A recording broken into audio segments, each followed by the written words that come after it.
How you going there, fellas? Welcome to episode 114 of ghallora Beer Reviews. As you can see, today I'll be reviewing Sapporo.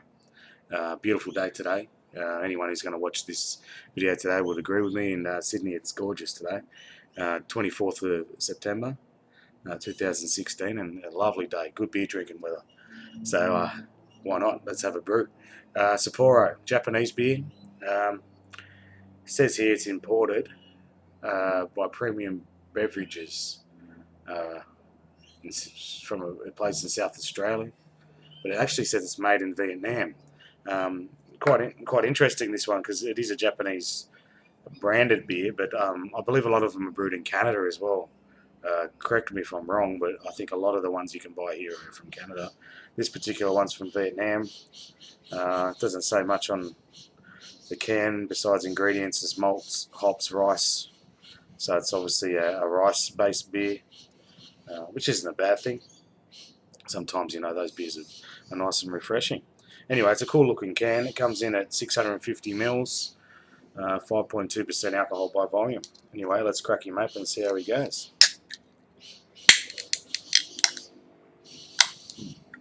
That top's a bit hard, but anyway, got there. Pour him in.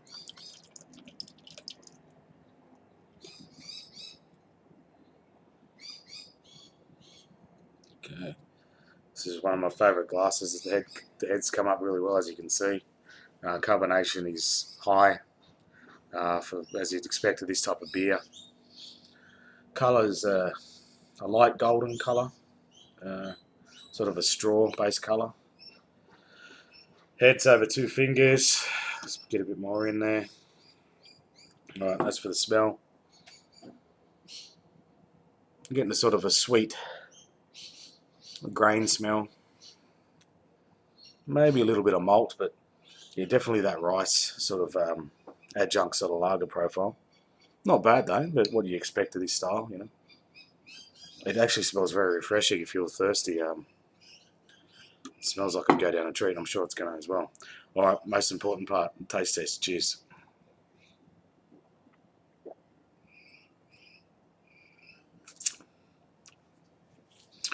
Alright, yeah, very crisp.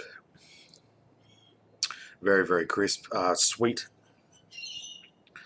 But not overly sweet, but yeah, it's definitely leaning towards a more sweeter style beer. As again, you wouldn't not expect that of this style, particularly the Japanese dry style beers. It is dry in saying that. It doesn't advertise itself as a dry beer, but I'm under the impression that it's under that style. It is dry, but it's quite sweet, but not overly sweet. Like it's not a bad sweetness. Let's give it another go.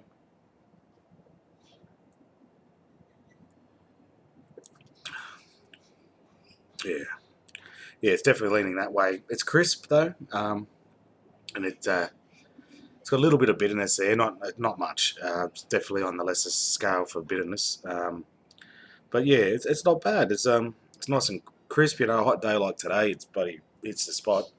It's crisp. It's got a nice sweetness there. Not overly sweet, but it's, as I said, it's leaning that way. But that's not a bad thing. This style. Head's keeping all right. Plenty of carbonation. Good summer beer. You're bloody thirsty, this would hit the spot. So yeah, if you see it around, fellas, if you haven't had it, definitely give it a go. I'll give it one more sip and a score. Cheers. Yeah, I don't mind that. Yeah, it's quite nice. So the more I drink it, the flavour's balancing out a bit, and that sweetness is knocking off a little bit as well. A bit more bitterness is coming through. It's just a slight tang of it, but yeah, it's fairly well balanced. It's quite nice. Yeah, I'll give it a 7.5 out of 10. Sapporo. I don't know if the actual Japanese stuff is any better. I might try and get it, the actual stuff brewed in Japan, but yeah, this isn't too bad at all. So 7.5 for Sapporo. Come in a 650ml can. Alright fellas, thanks for watching another ghallora beer review, and I'll see you in the next one. Cheers.